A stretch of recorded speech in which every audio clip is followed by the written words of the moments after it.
অনেক মেয়েরা মনে মনে করে একটা পুরুষ 4টা পর্যন্ত বিয়ে করতে পায়, কিন্তু একটা মেয়ে কেন 4টা স্বামী রাখতে পারবে না? শুনেলেন হযরত ইমাম আবু হানিফা রাহিমাহুল্লাহর কাছে কিছু মেয়ে এলেন, একটু পানি ঢালুন তো। কিছু মেয়ে এলেন আর প্রশ্ন করলেন, হে ইমাম আপনি উত্তর দেন, কি একটা ছেলে 4টা বিয়ে করা জায়েজ আছে, কিন্তু একটা মেয়ে কেন 3টে বিয়ে করতে পাবে না? 4টা বিয়ে 4টা পুরুষ রাখতে পাবে? উত্তর কত সুন্দর দিয়েছিলেন জানেন? তিনি পেরেশান হলেন, বলে এই উত্তর আমার কাছে নেই, কালকে এসো, কালকে উত্তর দেব। তো তারপরের দিন মেয়েরা আসবে, ইনি বাড়ি চলে গেলেন, খানা খেতে বসেছে। মেয়ে দেখলো আব্বাজি খুব পেরেশান, সঙ্গে সঙ্গে তার আব্বাজিকে জিজ্ঞেস করছে, আব্বা আপনি এত পেরেশান কেন? বললে, মা আমি খুব বিপদে পড়েছি, মেয়ের একটা প্রশ্ন করেছে, উত্তর দিতে পারি। তার মেয়ে বললে, কালকে আমার কাছে পাঠা, আমার কাছে পাঠান, বলে উত্তর দিতে পারবে? একদম অবশ্যই, 100%। তারপরের দিন যখন মেয়ের কাছে এসেছে, কি বুঝলেন? ইমাম আবু হানিফা রাহিমাহুল্লাহ বললে, তোমরা আমার বাড়িতে চলে যাও, আমার মেয়ের কাছে সেই উত্তরটা দিবে। মেয়েরা এসে বললে, বলুন একটা মেয়ে কেন 4টা পুরুষ রাখতে পায় না? একটা পুরুষ 4টা মেয়ে রাখতে পাবে। আচ্ছা আপনারা বলুন, একটা পুরুষ যদি 4টা বউয়ের সঙ্গে 4 দিন মিলামিশা করে, 4 জনের বাচ্চা হলে ডাউট থাকবে যে এই বাচ্চাটা কার? কথা বলে 4টাই বাচ্চা কার থাকবে? একটাই বাপের থাকবে, থাকবে না থাকবে না? একটাই বাপের থাকবে। শুনেলেন? আগে চলুন। ইমাম আবু হানিফা রাহিমাহুল্লাহর মেয়ে বললেন, তোমরা এক কাজ করো, সবারই হাতে একটা করে কাটোরা ধরিয়ে দিলেন, বাটি। বললে, তোমরা নিজের স্তনে এক বাটি করে কিংবা তার থেকে কম তোমরা যতটা পারবে দুধ বার করে নিয়ে এসো। সবাই নিয়ে এলো, একটা পাত্রের মধ্যে সমস্ত দুধগুলো ঢেলে দিলে। তারপরে বললেন, তোমরা সবাই নিজের নিজের দুধ বার কর। সবাই ব্যর্থ। বললে, হে তুমি কেমন মেয়ে, পাগল নাকি? এই দুধগুলো কি আর বার করা যায়? সঙ্গে সঙ্গে বললে, হে পাগল নারী, তোমার কি বুদ্ধি নেই? হে পাগল নারীরা, যেমন তুমি দুধকে বার করতে পারবে না, সেই যুগ ছিল টেকনোলজির যুগ ছিল না, আধুনিক যুগ ছিল না, ডাক্তারির যুগ ছিল না। সেই যুগে তিনি পরামর্শ দিলেন, একটা মেয়ে তোমরা যদি 3টে স্বামী রাখো, এই বাচ্চাটা নিয়ে এই ঝামেলায় দাঁড়াবে যে বাচ্চাটা কার। তাই একটা মেয়ে 4টা পুরুষ রাখতে পারে না, একটা পুরুষ 4টা মেয়ে রাখতে পারে। জোরে বলুন সুবহানাল্লাহ। এরপর যদি বলেন, আমি দেখলাম আসামের মুখ্যমন্ত্রী হিমন্ত বিশ্ব শর্মাজি তিনি একটা প্রোগ্রামে বলেছেন যে এই মুসলমানরা 4টা বিয়ে করে, इसके ऊपर भी कानून होनी चाहिए। আমি তো বলবো আসামের মুখ্যমন্ত্রীকে একটু ভালো করে স্টাডি করবেন, তারপরে বক্তব্য দিবেন। তা না হলে আমি তো ভাবি এর থেকে বড় মূর্খ আর পৃথিবীতে কেউ নেই, এর থেকে বড় অশিক্ষিত আর পৃথিবীতে কেউ নেই। তা না হলে আমাকে যদি পছন্দ না হয়, তুমি কোনো ভালো তোমার জানা মতো মুসলমান স্কলারের কাছে বসো, যে তারপরে কোরআন হাদিসের জ্ঞান নাও। ইসলামে 4টা বিয়ে জায়েজ করেছে। বিয়ে হয়েছে তো কটা বউ? একটাই। তোমার একটাই। আপনার কটা? একটাই। আমারও একটাই। 4টা কার আছে? হাত তুলেন। কারো আছে? আরে না, হ্যাঁ বলুন। নেই। এটা জানা দরকার। 4টা বিয়ে ইসলামে জায়েজ আছে। জোরে বলুন সুবহানাল্লাহ। কেন? আল্লাহর কসম করে বলছি, শুনে যান ইতিহাস। আল্লাহ তাআলা দুনিয়া শুরু থেকে কিয়ামত পর্যন্ত প্রত্যেকটা বায়োডাটা আল্লাহ কোরআনের ভিতরে ভরে দিয়েছেন। জোরে বলুন সুবহানাল্লাহ। আচ্ছা আপনারা বলুন, মানুষ কতটা পাপ করবে, কত দূর এগোবে, আমার আল্লাহ জানেন না? জানেন না? কথা বলেন। সব জানেন। যাদের মনে হচ্ছে আল্লাহ জানেন না, তারা শুনেলেন, ইন্নাল্লাহা লা ইয়াখফা আলাইহি শাইউন ফিল আরদি ওয়ালা ফিস সামা। যাদের মনে হচ্ছে আল্লাহ কিছুই জানে না, তারা শুনে এই আয়াতটা, সূরা আলে ইমরান প্রথম পৃষ্ঠা। হে আমার নবী বলো, আসমান আর জমিনের মধ্যে যা কিছু আছে, কোন জিনিসটা আমার আল্লাহর কাছে গোপন নাই। জোরে বলুন সুবহানাল্লাহ। এখানে তাফসীরের মধ্যে আছে, আসমান আর জমিনের মধ্যে যা কিছু আছে কোনটাই আমার কাছে গোপন নেই। আল্লাহ তাআলা পুরো সৃষ্টি করে দিয়েছেন। বিজ্ঞান যেটা পায়, বিজ্ঞান মানে সৃষ্টি নয়, আবিষ্কার মানে সৃষ্টি নয়। আবিষ্কার মানে হচ্ছে খুঁজে পাওয়া। আবিষ্কার মানে কি বললাম? খুঁজে পাওয়া। আবিষ্কার মানে সৃষ্টি ভাববেন না, আবিষ্কার মানে হচ্ছে খুঁজে পাওয়া। তাই আমার আল্লাহ রাব্বুল আলামিন পৃথিবীতে সব কিছু দিয়ে দিয়েছে। চলুন আগে এখন বর্তমান যুগে আপনারা জানেন, মোবাইলে আমি কালকে অ্যাড দেখছিলাম, কলকাতা, নামটা করব না, একটা হসপিটালে, আমি নাম করে লিখছি, নাইলে এখানে আমার নামে কেস ঠুকবে। কি বুঝলে? কেন? ভারত সরকার জায়েজ করার দিয়েছে, কিন্তু ইসলাম শরীয়তে জায়েজ নাই। কি শুনেছে? যারা নিঃসন্তান, যাদের বাচ্চা হয়নি, এরকম লোক আছে না নাই? 10 বছর 12 বছর বাচ্চা হয়নি, কথা বলেন, আছে না নাই? আছে, ছেলে হয়নি, তাদেরকে পরামর্শ দিচ্ছে, তাদের আর কোনো চিন্তার কারণ নেই। তারা কি করবে? তোমরা আমাদের কাছে এসো, টেস্ট টিউব মেশিনের বাচ্চা, স্বামীর বীর্য নেওয়া হবে, অন্য একটার মেয়ের বীর্য নিয়ে মেশিনে ভরণ তৈরি করে তোমার স্ত্রীর পেটে ভরে দেওয়া হবে। সেই বাচ্চাটা 7 মাস বয়স হলে অপারেশন করে তুলে নেওয়া হবে, সিজার করে সেটাকে কাঁচের ঘরে রাখা হবে। তার বয়স যখন 1 বছর দাঁড়াবে, বাচ্চাটা যখন ছটফটে হয়ে যাবে, তুলে বার করে দিবে। যদি শরীয়ত জিজ্ঞেস করেন, ইসলামের পরিভাষায় জিজ্ঞেস করেন, এই বাচ্চাটা ইসলাম বলছে নাজায়েজ বাচ্চা, হারাম আওলাদ, ইসলাম এটাকে কখনো হালাল স্বীকৃতি দেবে না। শুনেলেন? যদি বলেন হালাল পদ্ধতি কি? ওই জন্য তোমার স্ত্রী যদি বন্ধা হয়, তুমি আর একটা বিবাহ করো, যদি তোমার প্রথম স্ত্রীর বাচ্চা না হয়, কিন্তু শব্দ আল্লাহ মধ্যখানে রেখেছেন, দুটো বিয়ে করতে পারো, কিন্তু যদি তোমাদের মনেতে সন্দেহ হয় দুটো বিবিকে আমি সমান চোখে দেখতে পারবো না, তখন তোমাদের জন্য একটাই বিবি যথেষ্ট। জোরে বলুন সুবহানাল্লাহ। একটাই বিবি, যদি মনে সন্দেহ হয়। যাদের দুটো বউ আছে তারা শুনে যান, যদি মসজিদে ফার্স্ট কাতারে নামাজ পড়ে, আর যদি আপনি একটা বউকে 500 টাকা দামি শাড়ি আর একটা বউকে 300 টাকা দেন, লেকে নিয়ে যান, কবরে গিয়ে কেলানি ছাড়া আর কিছু পাবেন না। 5 ওয়াক্তের নামাজি হলে দুটো বউকে সমান চোখে দেখতে হবে। যদি বলেন হুজুর প্রমাণ দেন, আমার নবী বিশ্ব নবী জনাবে মুহাম্মদুর রাসূলুল্লাহ, সকলে জোরে বলুন সাল্লাল্লাহু আলাইহি ওয়াসাল্লাম, নবীজি নিজের হুজরাখানায় বসে আছে, 9 জন বিবি একসঙ্গে হাজির হলে, ইয়া রাসূলুল্লাহ, একজন বিবি দাঁড়িয়ে বললেন, আমার একটা প্রশ্ন আছে হুজুর। নবীজি বললেন, বলো, তোমরা তো আমার স্ত্রী। বলে, ইয়া রাসূলুল্লাহ, আমাদের 9 জনের মধ্যে আপনি সবথেকে বেশি কাকে ভালোবাসেন? এই প্রশ্নটা কঠিন না সহজ বাবা? পাহাড়ের মতো কঠিন, কিন্তু আল্লাহ রাসূলের কাছে পানির থেকেও বেশি সহজ। জোরে বলুন সুবহানাল্লাহ। নবীজি বললেন, এ আমার বিবিরা, তোমরা কালকে ফজরের পরে আসবে, আমি উত্তর দিয়ে দেব। বিবিরা চলে গেলেন। আমার নবী বিশ্ব নবী এশার নামাজ পড়ে প্রথমেই ঢুকলেন মা আয়েশার ঘরে, আর বুকে জড়িয়ে কপালে চুম্বন দিয়ে বললে, হাতটা পাতো। হাতে দুটো খেজুর দিলেন আর বললেন, আয়েশা, আমি তোমাকে সবথেকে বেশি ভালোবাসি। এরপরে চলে গেলেন দ্বিতীয় নম্বর বিবির কামরায়, তারও হাতে দুটো খেজুর, বুকে জড়িয়ে কপালে চুম্বন, আর নবীজি বললেন, আমি তোমাকে খুব ভালোবাসি। এইভাবে 9 জন বিবির কামরায় গেছেন, 9 জনের হাতেই দুটো করে খেজুর, কপালে চুম্বন আর বুকে জড়িয়ে বলেছে, আমি তোমাকে খুব ভালোবাসি। ফজর হয়ে গেল, নবীজি সাল্লাল্লাহু আলাইহি সাল্লাম ফজরের নামাজের পরে হুজরাখানায় বসে আছেন, 9 জন বিবি হাজির। ইয়া রাসূলুল্লাহ, আপনি বলেছিলেন ফজরের পরে বলবেন আমাদের 9 জনের মধ্যে কাকে বেশি ভালোবাসেন। নবীজি উত্তর দিলেন, হে আমার বিবিরা শোনো, রাতের অন্ধকারে আমি যার হাতে দুটো খেজুর দিয়েছি, যার কপালে চুম্বন করেছি, আমি তাকেই বেশি ভালোবাসি। সব বিবিরা মনে মনে হাসছে, আমাকে বেশি ভালোবাসে। সাপও মরে গেল, লাঠিও ভাঙলো না। জোরে বলুন না সুবহানাল্লাহ। আর আপনি, এটা নবীজি আদর্শ দিলেন, সমান চোখে দেখতে হবে। এটা নবীজির দ্বারা পৃথিবীর বুকে আদর্শ ছড়ালো। শুনেলেন, আমাদের দেশে যারা বলছে লিগেল বউ দুটো রাখলে এটা বলছে চলবে না, আমি আপনাকে প্রমাণ দেব। কলকাতায় ঘরে একটা বউ মদের পাড়ে আর একটা বউ রেখেছে, ঘরে বিবি রেখে তারা পতিতালয়ে যাচ্ছে। যারা 4টা করে মেয়ের সঙ্গে সম্পর্ক রেখেছে, ওটা আমাদের দেশে জায়েজ আছে, কিন্তু লিগেল বউ রাখলে জায়েজ নাই। এই হারামখোররা নিজের বউ তো আছেই আছে, অন্য মেয়ের সঙ্গে 5টা মেয়ের সঙ্গে আফের আছে, সম্পর্ক আছে, রাত কাটায়, ওটা ওদের কাছে জায়েজ আছে। কিন্তু কেউ যদি লিগেল দুটো বউ রাখে, এটা হারাম।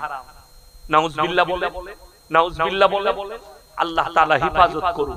শুনে রেখে দেন। শুধু তাই নয়, আমার নবীজি সাল্লাল্লাহু আলাইহি সাল্লাম 1400 বছর আগে ভবিষ্যৎবাণী করলেন, হে আমার সাহাবীরা শোনো, এমন একটা যুগ এসে দাঁড়াবে, বাঁদির পেটে, কাজের মেয়ের পেটে মালিক পয়দা হতে শুরু হবে। আজকে কিন্তু ভারত সরকার পার্লামেন্টে পাস হয়েছে, সুপ্রিম কোর্ট রায় দিয়েছে, নবান্ন থেকে সার্কুলার জারি হয়ে গেছে। খবর নেন আপনার নেতাদের কাছ থেকে, আমি মৌলভী ইয়াসিন বলে গেলাম, নবান্ন থেকেও শুধু নয়, গোটা ভারতবর্ষের যতগুলো রাজ্য আছে সব রাজ্য সার্কুলার জারি করে দিয়েছে কোন মেয়েরা পেট ভাড়া নিতে পারবে আর কোন মেয়েরা পেট ভাড়া দিতে পারবে। জোরে বলুন নাউজুবিল্লাহ। আমাদের দেশের একজন আর্টিস্ট, তার নাম আমি উচ্চারণ করব কেন, সে মুসলিম আর্টিস্ট, তার একটা ছেলে পয়দা হয়েছে, জানেন কোথায়? কোথায়? তার বাঁদির পেটে 20 লক্ষ টাকা দিয়ে পেট ভাড়া করেছে, তার বীর্য নিয়ে তার পেটে ভরা হয়েছে, দে বাচ্চা হয়েছে। এই বাচ্চাটা নাজায়েজ বাচ্চা আর হারাম বাচ্চা। কেন? মানুষের কাছে যখন অধিক পয়সা হবে, সম্পদ চলে আসবে, স্ট্যান্ডার্ডই চলে আসবে, তখন মানুষ ওটাকেই আধুনিকরণ মনে করবে। নিজের বিবিদিকে স্মার্ট রাখার জন্য, বিবির শরীরকে সুন্দর রাখার জন্য কাজের মেয়ের পেটে, রাস্তায় একটা বাঁধির পেটে, রাস্তায় ঘুরে বেড়ালো একটা পাগলের পেটে বাচ্চা নিবে, কিন্তু নিজের স্ত্রীর পেটে বাচ্চা নিবে না। ওই নাজায়েজ বাচ্চাগুলোই সমাজে প্রকাশ পাবে। আমার নবী সাল্লাল্লাহু আলাইহি সাল্লাম সাহাবীদের সামনে বসে আছেন, মুসান্নাফ ইবনে আবু শাইবা 40 নম্বর হাদিস, নবীজি সাহাবীরা কেনেছিলেন, নবীজি বললেন, হে আমার সাহাবীরা শোনো, কিয়ামতের পূর্বে মসজিদগুলো নামাজিতে ভরে যাবে, নামাজি ভর্তি হয়ে যাবে। সাহাবীরা বললেন চোখের পানি ফেলে, ইয়া রাসূলুল্লাহ, সেই নামাজিরা কেমন হবে? মুসান্নাফ ইবনে আবু শাইবা 40 নম্বর হাদিসে আদিশটা নবীজি বর্ণনা করেছেন। সাহাবীরা বলছেন, ইয়া রাসূলুল্লাহ, সেই নামাজিরা কেমন হবে? নবীজি বললেন, শোনো, তারা সুদ খাবে আর বড় বড় অট্টালিকা বাড়ি বানাবে আর তারা মসজিদ ভর্তি করে দেবে, কিন্তু তাদের নামাজ আল্লাহর বারগাহে কবুল হবে না। বড় বড় শপিং মল আর মার্কেট তৈরি করবে আর তারা সুদ খেয়ে নিজেদিকে বড় লোক বলবে আর তারা মসজিদে গিয়ে নামাজ পড়বে। এটা মুসান্নাফ ইবনে আবু শাইবা 40 নম্বর হাদিস। আপনার চোখ দিয়ে পানি আসা দরকার। এমন একটা যুগ আপনার সামনে আসতে চলেছে, আপনি অনুভব করতে পারবেন না। কেন্দ্র থেকে রায় দিয়েছে, এরপর থেকে মুসলমান নয়, গোটা ভারতের যতগুলো নারী আছে তারা 5 মাস পর্যন্ত পেটের বাচ্চা নষ্ট করতে পাবে, কোন রকমের অপরাধ নেই। কলকাতা টাউনে যতগুলো ডাস্টবিন আছে, মালঞ্চ বাজারে যে ডাস্টবিন গুলো আছে, এইগুলোতে আর ময়লা থাকবে না, এইগুলোতে ভ্রূণ আর বাচ্চা থাকবে। রাস্তাঘাটে ব্যভিচার করবে আর এরা অবাধে বাচ্চা নষ্ট করবে। আর ওই ডাস্টবিন গুলোই হসপিটালের ডাস্টবিনে রক্ত আর পুষ থাকবে না, খালি ভ্রূণ পড়ে থাকবে। কুকুরের মতো রাস্তাঘাটে জিনা হবে, শুরু হয়ে গেছে। দেখিয়ে দেবো প্রত্যেকটা পার্কে জিনা চলছে, জিনা। ঠিক বললাম না ভুল বললাম? যদি এটা মিথ্যা বলে থাকি, আপনাকে আমি প্রমাণ দেবো। মোবাইল খুলেন, প্রমাণ পেয়ে যাবে। আজকে হাজার হাজার মুসলমান যুবক কলকাতায় পড়াশোনা করে, হোস্টেলে থাকে, তারা ঈমানও ধ্বংস করছে, নিজের যৌবনও ধ্বংস করছে। বড় কষ্টের বিষয়। ডাক্তাররা পরামর্শ দিচ্ছে, সরকার আইন করেছে 18 বছরের আগে মেয়েদের ছেলেদের বিয়ে দিতে পারবে না। ছেলেরা, আপনারা জানেন, উলামারা জানে যারা আরবি কিতাব পড়েছে, আরবি কিতাবের মধ্যে আছে 9 বছর বয়স হলে একটা মেয়ে কিংবা ছেলে বালিগান করিবা, মানে বালিগ হব হয়েছে। যখন মেয়েটা 12 বছর বয়স আছে, ছেলে মেয়ে উভয়ই বাচ্চা ধারণ করার ক্ষমতা নিয়ে আসে। আজকে যারা বলছে না মুসলমান বারে বারে, এই নাজিয়া ইলাহি খান হারামের আওলাদ, ই বলছে মুসলমান 12 साल के बच्ची को निकाह करते और बलात्कार करते हैं। जोरे बोलो नाउजुबिल्लाह। বিয়ে করলে কখনো বলাৎকার হয়? আমি কিন্তু আইন থেকে বেরিয়ে গেছি। আমি যখন বিয়ে করেছিলাম আমার স্ত্রীর বয়স ছিল 13 বছর 8 মাস। ডাক্তাররা পরামর্শ দিচ্ছে কি অল্প বয়সে মেয়েদের বিয়ে দিলে শরীর নষ্ট হয়ে যায়, তাদের রক্ত থাকে না, বাচ্চা পুষ্টিকর হয় না। বলে না বলে না? ডাক্তারের পরামর্শ দিচ্ছে, আমি দেখছি তো মোবাইলে ফেসবুকে তাদের অনেক ডাক্তারের বক্তব্য দিচ্ছি, পুষ্টিকর হয় না। আগেকার মানুষ মূর্খ ছিল, 9 বছরে বিয়ে হতো, 11 বছরে বিয়ে হতো। সেই হারামখোরকে কানটা ধরে নিয়েছে দেখাবো। আমার দাদি শাশুড়ির বয়স হয়েছিল, বিয়ে হয়েছিল ওই 11 বছর 8 মাস থেকে 12 বছরের মধ্যে। কার বললাম? আমার দাদি শাশুড়ি। 7টা বিটি। কটা বিটি বললাম? কথা বলে না? 7টা আর 2টো বেটা। 7 আর 2 কত? 9টা। মৃত্যুর আগের দিন পর্যন্ত চশমা লাগেনি। জোরে বলুন সুবহানাল্লাহ। মৃত্যুর আগের দিন পর্যন্ত অসুস্থ ছিল না, যা খেত তাই হজম হতো। ঠিক বললাম না ভুল বললাম? এরকম আমি নয়, এখানে হাজারো আমার বাপের বয়সী লোক বসে আছে। আমি বলবো আপনাদের বাপ দাদাদের বিয়ে ক বছর বয়সে হয়েছিল আপনারা ইমানদারির সঙ্গে বলবেন, ছোটতে না বড়তে? কথা বলে। তখন ব্যভিচার কম ছিল ওই কারণে, তখন জিনা কম ছিল এটার কারণে, তখন বলাৎকার কম ছিল এটার কারণে। আজকে বেড়ে যাওয়ার কারণ হচ্ছে 18 বছরে এরা বালিগ রেখে রেখে দিয়েছে। এই 12 বছরে বালিগ হওয়ার পর থেকে 13 বছরে পা রাখছে। যৌন চাহিদা এলে এরা অবাধে মিলামিশা করছে, অবাধে মিলামিশা আর জিনা করছে, জিনাই লিপ্ত হচ্ছে। আপনি যতই বলেন যে হুজুর শিক্ষিত, শিক্ষিতরাই তো জিনা করছে। যদি বলেন আপনি শিক্ষার বিরুদ্ধে, না, আপনার ছেলেকে এমন একটা আদর্শবান স্কুলে দেন, আলামিন মিশনে দেন, যেখানে নামাজ হবে, যেখানে কোরআন পড়তে পারবে, যেখানে সে ভালো মন্দ শিখতে পারবে, ইসলামী কালচারে থাকবে, আলামিনে দেন আপনার ছেলেকে। আপনি যে জায়গায় দিচ্ছেন বেঈমান আর কাফের তৈরি হবে, জিনায় লিপ্ত হবে, সমকামিতে লিপ্ত হবে। যদি বলেন আপনি শিক্ষার বিরুদ্ধে, 100% না, অবশ্যই। আমার মেয়ে স্কুলে পড়ে, আমি কেন শিক্ষার বিরুদ্ধে হতে যাব? আমার ভাই পড়া স্কুলে পড়ে, মাদ্রাসাতেও পড়ে, আমি কেন শিক্ষার বিরুদ্ধে হতে যাব? আমি শিক্ষার বিরুদ্ধে নয়, শুনে রেখে দিন, তোমাদের আদর্শের বিরুদ্ধে আমি, তোমাদের আখলাক আর চরিত্রের বিরুদ্ধে আমি শিক্ষার বিরুদ্ধে নয়। তা না হলে আমি বললাম কি করে যে আলামিন মিশনে ভর্তি করো তোমার সন্তানকে? এখন মুসলমানদের সব থেকে সেফটি প্রতিষ্ঠান আপনাদিকে বলে যায়, ছেলেকে যদি বাঁচাতে চান একটু টাকা খরচ এখানেও হচ্ছে, ওখানে একটু বেশি হবে। সব থেকে সেফটি প্রতিষ্ঠান যেখানে নামাজও থাকবে, কোরআনও থাকবে। আপনারা মনে করবেন হুজুর বলছে যখন, হুজুরের মনে হয় আলামিন আছে। আমার আলামিন মিশন ভীষণ নাই, আমি ওই জিনিস নয়। আমি মাদ্রাসা চালাই, আমি মাদ্রাসাওয়ালা, আমার মাদ্রাসা আছে। আমাকে আমার মাদ্রাসায় ছেড়ে দিবেন ফ্রি, 1 টাকা লাগবে না বোর্ডিং, কিন্তু আলামিনে যাবেন পয়সা লাগবে। আমি কয়েকটা আলামিন মিশন আমি ঘুরেছি, কয়েকটা, সব জায়গায় ঘুরে তারপরে কি দেখেছি জানেন? পরীক্ষা করে নামাজ আছে, রোজা আছে, দিনদার আছে। আমার বর্ধমানে কাঁটাদিঘি মিশন আছে, কাঁটাদিঘি মিশনের যিনি মালিক আছেন আমার সঙ্গে বন্ধুত্ব আছে, কথা হয়। এই আপনার খলতপুরে আলামিন মিশনের মাহমুদ আলী সাহেব আমার খুব ক্লোজ লোক, ফোনে কথা হয়, অনেকক্ষণ গল্প করি। উনি আমার মাদ্রাসাতেও টাকা দেন, আমার অন্য একজন শিক্ষক যায়, আমি যাব করে উনার বাড়ি মুলাকাত করতে যাওয়ানি, বেচারা খুব অসুস্থ। আমি দোয়া করি আল্লাহ ওনাকে সুস্থতা দান করেন। তো আমি এই সমস্ত আলামিন মিশন গুলো দেখলাম। এখানে আপনার সন্তান গেলে নামাজও থাকবে, যে ছেলে নামাজ পড়বে, শুনেলেন কোরআনের একটা আয়াত, ইন্নাস সালাতা তানহা আনিল ফাহশাই ওয়াল মুনকার। নিশ্চয়ই নামাজ এমন একটা ইবাদত, মানুষ যখন নামাজ পড়তে লাগে ভালো কাজের দিকে নামাজটাকে নিয়ে যায়, খারাপ কাজ থেকে অ্যাভয়েড করে দেয়। জোরে বলুন সুবহানাল্লাহ। আমার মুসলমান ভাই সবাই হাত তুলে বলুন, কে কে নিজের মালের বরকত চান? হাত তুলেন, হাত তুলেন, জোরে বলুন ইনশাআল্লাহ। মালের বরকত চান? জোরে বলুন ইনশাআল্লাহ। আল্লাহ আমাদের সকলের মালে বরকত দেখ। শুনেলেন, 3টে কাজ করবেন। কটা বললাম? 3টে কথার উপরে আমল করবেন, আল্লাহ আপনার মালে বরকত দিবে। 1 নম্বর হচ্ছে ওয়াতিদাল কুরবা হাক্কাহু ওয়াল মিসকিন ওয়াবনাস সাবিলি ওয়ালা তুবাদদির তাবদীরা।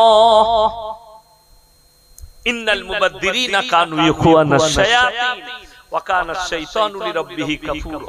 হে আমার বিশ্ব নবী, পৃথিবীর মানুষকে বলো, যাদেরকে মাল দিয়েছি সবথেকে প্রথমে কাছের গরিবের পেছনে খরচ করবে। জোরে বলুন সুবহানাল্লাহ।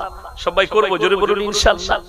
দ্বিতীয় নম্বর ওয়াতিদাল কুরবা হাক্কাহু ওয়াল মিসকিন, এবং যারা এতিম আর মিসকিন থাকবে তাদের পেছনে, ওয়াবনাস সাবিলি ওয়ালা তুবাদদির তাবদীরা। আর তোমাদের কাছে মুসাফির যদি হাত পাতে সেই হাতকে তোমরা ফিরিও না। আজকের মজমায় সবথেকে বড় মুসাফির কে বাবা? কথা বলে না? আমি।